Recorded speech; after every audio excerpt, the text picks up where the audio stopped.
Welcome. This is activespirituality.life. It is a weekly forecast program with astrology and a guided meditation activation to help you make the most of your week. It's run by Pamela Cucinell, that's me, the astrologer, and Suzy Meszoly, Master Healer. We invite you to find out more about our individual work. Suzy Meszoly, SuzyMeszoly-healer.com, or insightoasis.com for astrology. You can also find both of us at activespirituality.life, and we look forward to your joining us every week. Please share with your friends. Here we go. Hi, everyone. Welcome to week 50 of December 2022. And not week 50 of December, week 50 of the year, and second week of this year. Pam's going to let us know all about the week starting Monday, the 12th of December. And then I will be back with our meditation. We are activespirituality.life, Pamela Cucinell and Suzy Meszoly. Nice to hear you. Nice to see you. What's going on, Pam? Okay, so December 12th. The moon is in the sign of Leo, as I mentioned in last week's recording, and it moves in a way that is very supportive as it travels in geometric aspects to other planetary energies. However, as I say that, it also, as it moves, interfaces with Uranus, the planet that symbolizes disruption and change, and then Saturn, the planet that symbolizes where we take responsibility and how we actually create things that are structures in our lives. And as it moves through this tension, because it is tension, it is asking us, all right, what kind of changes, disruptions, situations that need to shift are coming into our lives that we're actually going to implement or make happen, or what's just a temporary detour? And what are we willing to commit to or modify, things that maybe don't feel so comfortable, in order for us to follow through on something that we are making happen? What is that creative force that is absolutely about how we bring something into the world? And anyone who's ever given physical birth knows that the process is not easy, nor is it comfortable. And yet, when we do it in a way that it has the desired result, which means we're able to bring the baby into breath and existence, then everything that was fought through or hard won just pales in comparison to the desired result. So on this day, on Monday the 12th, basically we need to consider anything that seems to detract in relationship to what is it that we are producing or making happen. And ideally, the weighing of those factors means that the product, or what it is that we're aiming towards, is far more valuable than whatever the interruption may have been. And sometimes an interruption is an adjustment that needs to happen. So it may not be like the way we thought we were going, but the adjustment or new presentation is something that absolutely needs to be implemented in order for us to follow through with whatever it is that we wanted to accomplish or make happen. And this can be more clear for some of us the morning of the 13th. So the times I give are Eastern time. Please adjust depending on where you are. But at 9:09 a.m., the hardest piece of this evaluation has passed. So that puts us in a really lovely hour or so that morning until the moon goes void, of course, just before 11 a.m. at 10:52 a.m.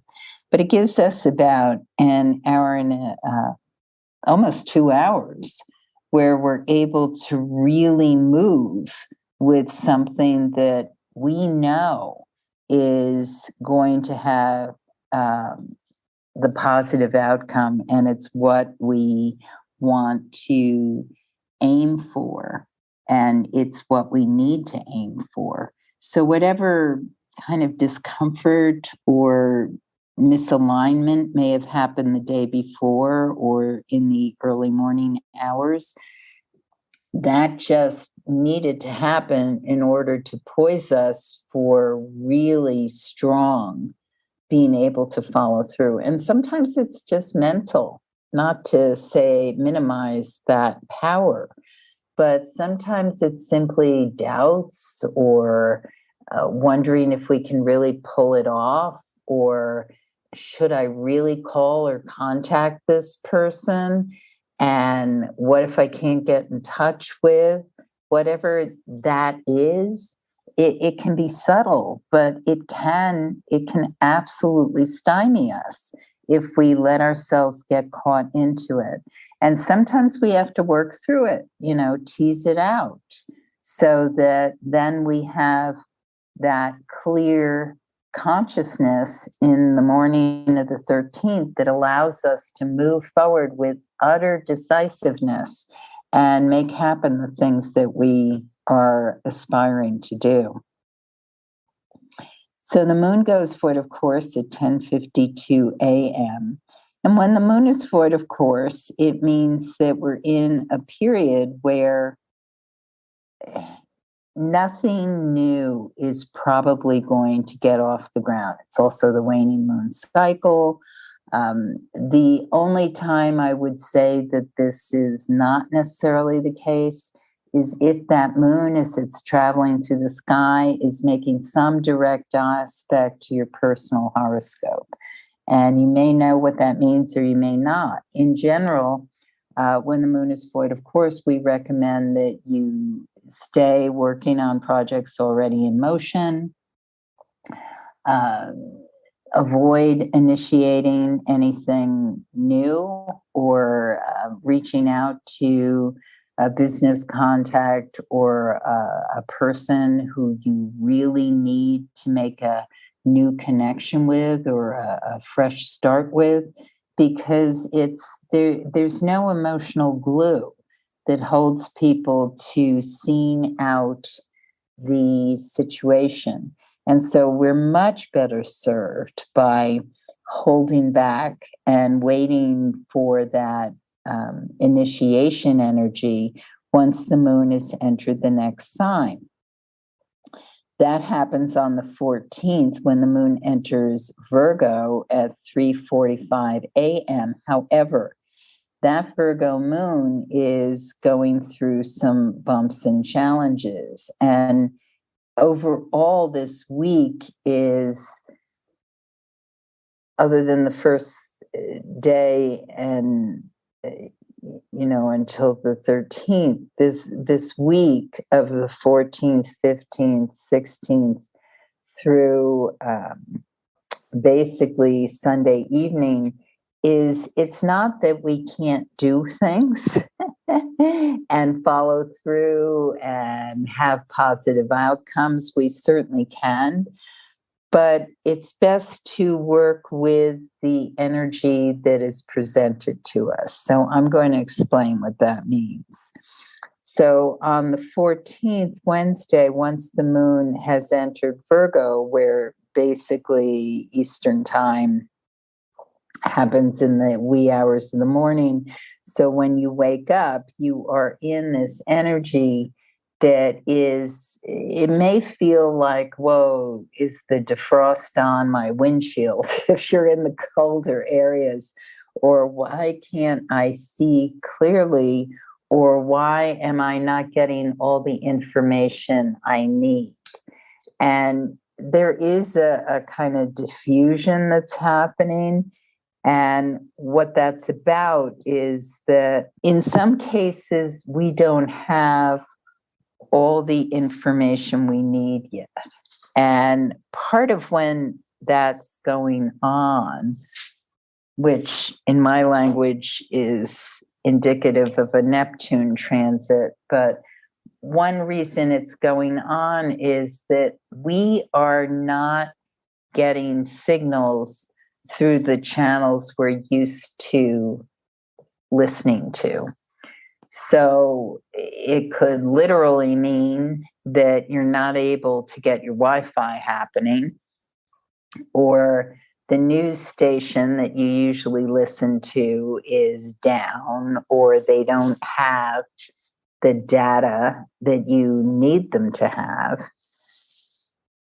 Those are metaphors. They may not be actually what's going on, but the piece that is happening, at least for the morning hours, is that one reason we don't have all the information, the tangible information that we need, is because we're being asked to access different channels. So those of us who lean more intuitively or have comfort zones with meditating, or basically putting our stock in faith or symbols or signs, this is a morning where we absolutely can get those kind of messages, even though they are not initially easy to discern.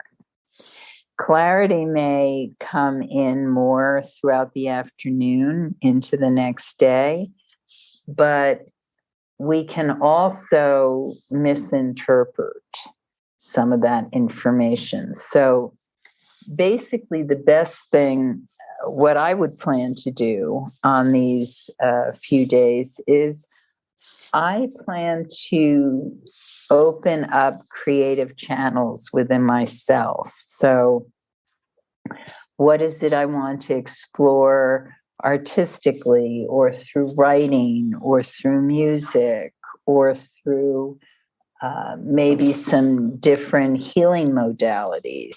This is an absolutely fabulous time to present yourself to some kind of energy healer or therapist who's working with sound, or perhaps in channels that are not necessarily, I'm seeing a doctor and he's prescribing this pill. This is more about being sensitive to other lines of communication and understanding that are not the same as what's linear or what's standard. And for those of us who have opportunity to do that, oftentimes, and I've mentioned this before, when I work, I will have conversations with a healer or holistic therapist, or even when I'm talking about a transit, let's say a Pluto transit or a Neptune transit, which is when the planets are in the sky today and they are making a challenging aspect to your personal horoscope. These periods are, they don't necessarily feel good at all to us. And yet, one of the realities of them is that we are learning through an experience, which certainly can be a challenging experience, to say the least, in some cases. But the ideal is for us to learn about it and get better, stronger, more informed, able to strive more in this lifetime through the experience. So Wednesday and Thursday into Friday are days that we can absolutely heal and gain traction in things that we're working with or working on. But we have to be willing to do that. We have to be willing to look at something that maybe we're very attached to that isn't necessarily going to go or be what we thought it was going to be. And so we can be presented with a lot of options or ways that we might utilize it. But the question becomes, which one is it that's really going to waken or gain awareness for self-knowledge and deep introspection? And that's going to depend, on each of us, what that looks like. For some of us, some of you listening are thinking, oh God, I've got some business deals to concretize. It's before the holidays. I want to settle certain things down. And I would say, well, that is in the realm of possibility, but also in the realm of possibility is that you may very well be entering 2023 with some plates up in the air, things that are just not in your grasp today. But the important thing is to put those connections out there to see where the opportunities may lead and to not be overly attached on nailing down outcome this particular week. The moon goes void, of course, at 2:13 p.m. on Friday the 16th, and it enters Libra at 2:49 p.m. And once it enters Libra, then we are in energy that is heightened about having conversations that are going to get us into what may feel like uncomfortable space as we're negotiating, figuring out, stabilizing, concretizing how we are going to push this ship idea concept forward. How are we going to do it?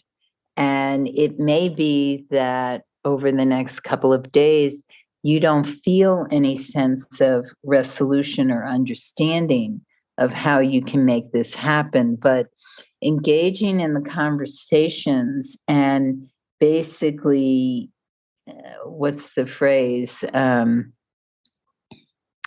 Coming to terms with the elephant in the room is going to help you determine, how do I move that elephant? Is that elephant something I want to bring into the story or the idea or the concept? Or is there a way to maneuver that elephant that's going to benefit all parties involved? The first step, of course, is to define what that block or interruption or person that is standing in your way and what it is. And then once you understand that, then you can start to shift it. And actually, sometimes in this particular case, which I'm looking at, it can be a conversation pretty much about money and finance. And that might be what's up. How do we, because it's the moon in Libra, so it's about some kind of partnership.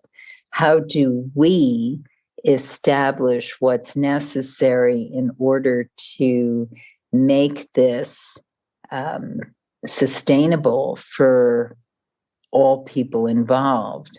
It could also be something that feels like it's not a negotiation, like a divorce settlement, or a conversation that's about how do we come to terms with a will that is in probate. And so that discussion can be about, this is, these are the things I'm not comfortable talking about, but I have to talk about in order to come to some sort of win-win resolution. So oftentimes we have to get through our own personal blockades with whatever the hesitation is to get in under the hood of the negotiation, the contract, the piece that needs to be better understood. And you may be listening to this and thinking, I don't know what she's talking about. There's nothing financial, anything like that. I use the word financial because, money has to do with personal power. So it may, on the other hand, be a conversation or resolution with someone who, for one reason or another, you're not on good terms with at this point in time. And you may continue to not be in good terms with. But what happens when we go through these transits is we have opportunities to move it, to change it, to morph it into something else. And so that's what I'm emphasizing on this particular weekend. The moon goes void, of course, at 5:35 p.m. on Sunday, the 18th. And I'm noticing it's also, according to my calendar, a time of Hanukkah. So blessings to those who mark that period of time on the calendar and in their families and hearts. And the moon enters Scorpio at 10:31 p.m. that evening. So that's pretty much most of the evening where the moon is void, of course, in the sign of Libra. And I would say the biggest emphasis of that is to just release attachment to someone who you really want to talk to and make some peace with, because you may or may not be able to do that. But recognizing what that is, what you'd like to make happen, sometimes may only happen on the spiritual plane. It may be someone who's still on the planet or not. So if we use this void of course period for gentle reflection of thinking how we might want to connect in a way that is more empowering for both or all people involved, that's a lovely way to use this void of course energy as the moon tips into the sign of Scorpio. Because the more we support one another as a human being, as a human race, the quieter, calmer, more tranquil our planet. And now I turn it over to Suzy. Calmer, tranquil planet. I like that. Yes, please. Bring that on. Okay, Indeed. so let's dive into our meditation, and we're going to pick up on that last piece that Pam was mentioning about when we actually don't do something physically or say it, but we work energetically, which is a profound way to work and something that I do all the time with my clients. So let's work on that. Okay, everyone, 10 minutes. Taking a few deeper breaths and feeling yourself arriving for our meditation, for our contemplation. And just as we arrive, let's think now about our world as we experience it. We experience it as something that is very physical. Our physical bodies interacting with physical other bodies and physical objects. And then that we will call the gross level, the material level, the 3D level.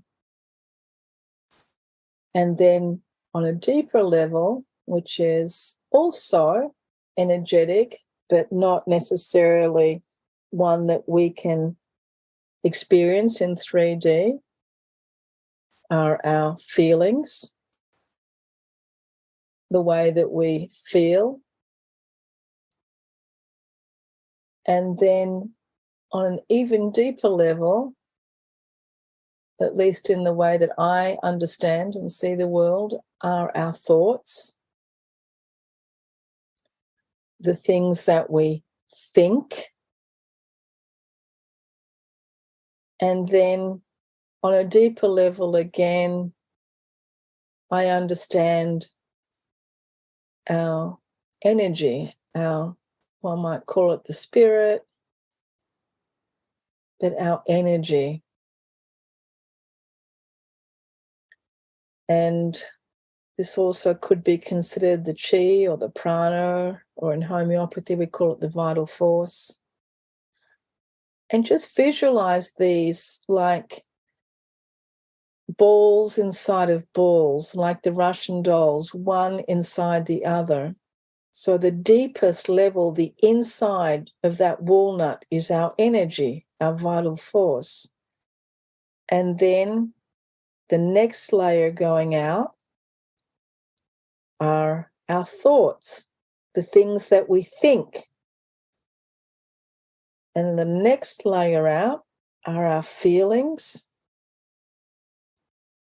And then the next layer out is our physical body. So it goes from very, very dense and physical, going all the way in to energy, going all the way from energy, going all the way out to density. And we are all of those levels, all of those different vibrations. And all of those different vibrations make up who we are. We are our body, we are our thoughts, we are our feelings, we are our actions, we are our words, and we are our thoughts. And to me, on this really deeper level, when we're thinking and feeling about someone or something, when we're praying, when we're blessing, when we're making aspirations, then to me that really is bringing in all of this energy in a very, very strong form. The beginning of everything is energy. At first it's energy. Then it becomes perhaps a thought, then a feeling, and then an action, and then a material thing. So when we are thinking of someone, it actually can have the same effect as actually speaking to them or even touching them.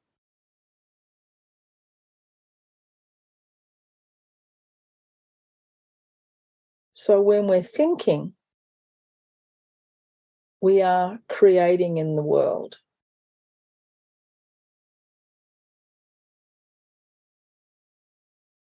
And sometimes we are in situations, many times we're in situations because we're humans, because we're messy little humans or neat big humans, however we want to call ourselves, whatever we want to call ourselves.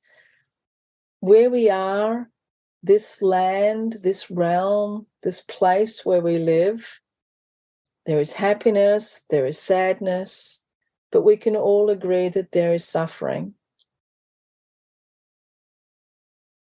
And we can all agree that no matter how much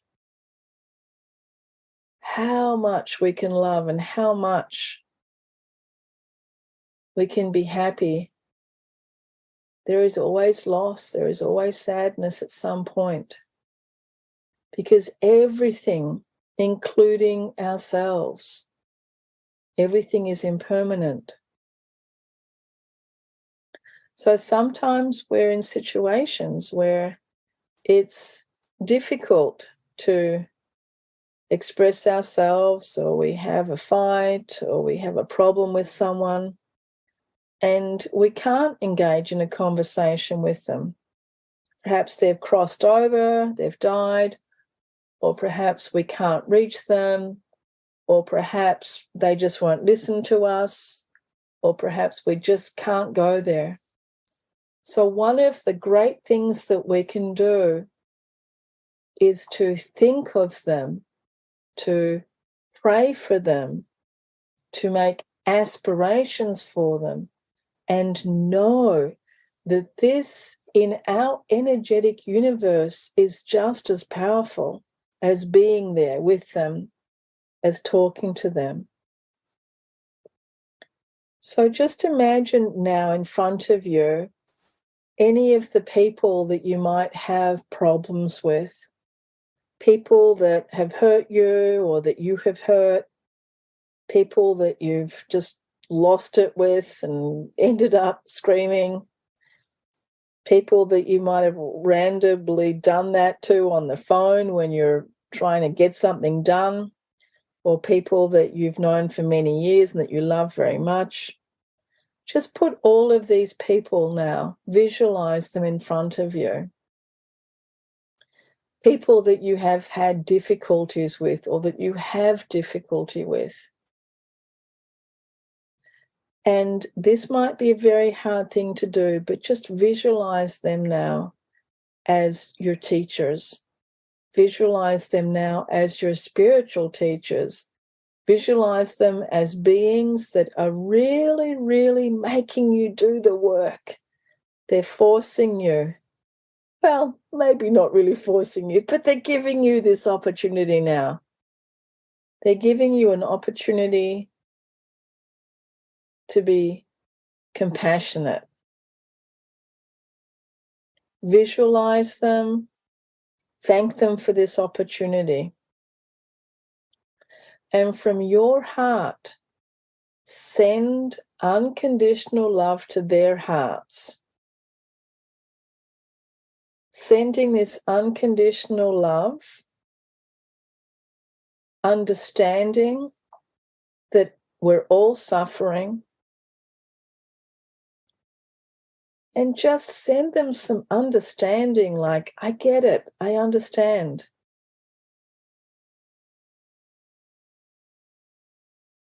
Send them unconditional love and wishes, prayers, praying for them, that they be unconditionally happy, that they be free from suffering.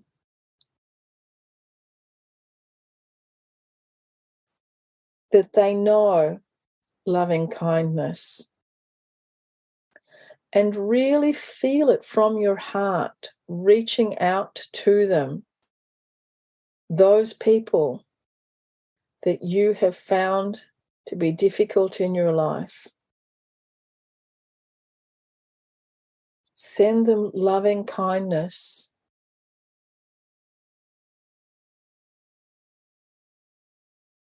And feel within your heart that this is really happening on all levels of your being. And then send this out to all beings everywhere. May all beings be free of suffering and know happiness. Taking a few deeper breaths, gently opening your eyes. Thank you, everyone. Thank you so much, Pam. Have a wonderful week. Love now. You have been listening to Suzy Meszoly and Pamela Cucinell of ActiveSpirituality.life. If you've enjoyed this program, consider a donation. You can find the link for that, ActiveSpirituality.life. Regardless, we look forward to having you join us again for next week's podcast. Please share and have a great week.